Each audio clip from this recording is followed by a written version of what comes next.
Joe Biden has chosen former Fed Chair Janet Yellen, as you know, to lead the Treasury. And it speaks to the president-elect's faith in institutions. He's trusting her experience will help America overcome an historic economic crisis. And for good reason. It's trust born on activity and faith. Yellen chaired the Council of Economic Advisers under Bill Clinton.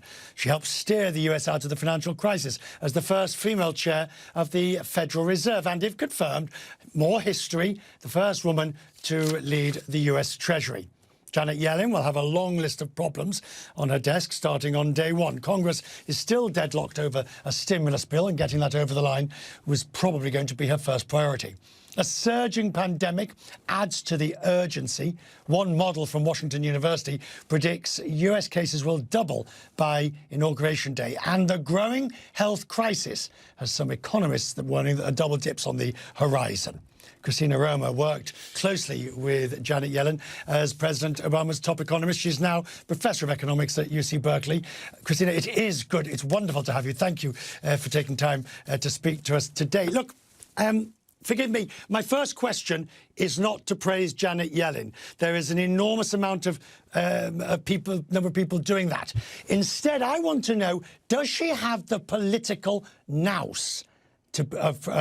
All her roles have been either in economics or at the Fed, where you're cloistered and it's a rarefied atmosphere. Treasury Secretary is down in the mud doing deals. I think she absolutely does. So first, let's talk about the Fed. So as chair, you've got to get your votes in line. And she's done a magnificent job of taking a lot of disparate points of view and just coming up to really good outcomes. So she is good at working within an organization, and a big part of her job is going to be working within the administration. But she's got great relationships with people in the Senate, in the House. It's actually striking the degree to which a number of Republican senators will say, I don't always agree with her, but, you know, I trust her. And I think that's going to be the most important thing as we try to forge some more fiscal action, which, as you got it absolutely right, that's got to be her first action on day one, is to try to get movement there. Now, you know, as this picture shows, you know the former Fed chair well, and you've known her for many years. You know the sort of the good part about her strengths. Where do you think she's going to find it difficult? What part do you think will be the challenge for that? She'll rise to the occasion, but what will be the challenge? Well, I mean, it's just simply the situation. I mean, imagine coming in as Treasury Secretary in the middle of a pandemic, without a Congress or at least without a Senate of your own party, right? That could be just, I mean, that is a challenge for absolutely anybody. So I don't think anyone will be starting at a harder point in time. So that's got to be the main thing.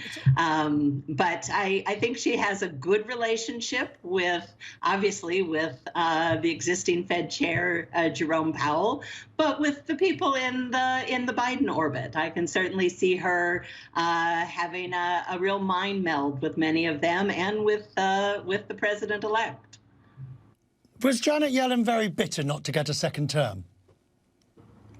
I'm not going to go into personal conversations, but of course it has to be a disappointment. I mean, right. I know on her behalf, I was unbelievably disappointed that someone could do such a good job and be denied a second term. That is really not what most presidents have done, and not what this president should have done when her term came up.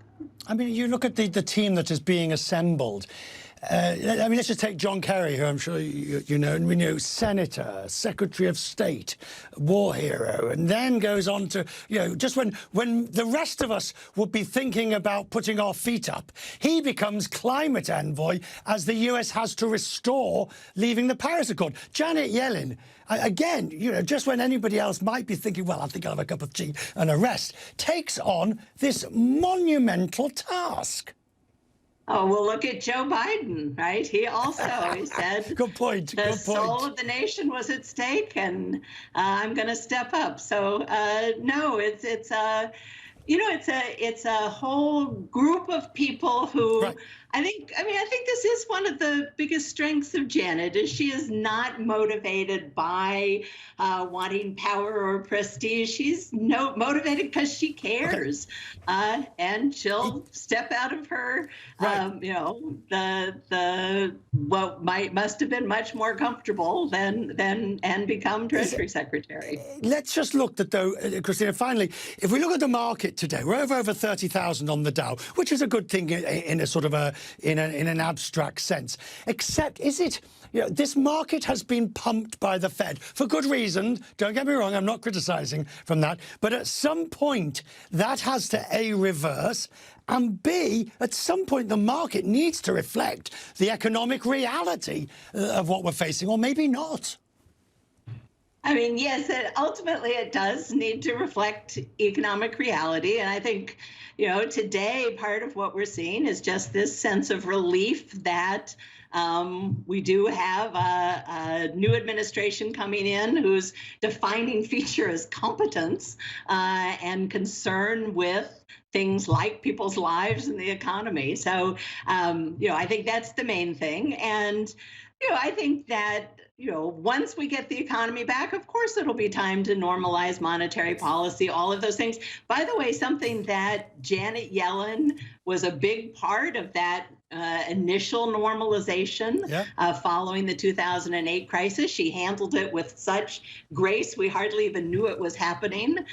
So there's no question that those things will happen, but we got to get this economy healed first. I have a minor request. Please come back again as the economy as we go into next year and the new government.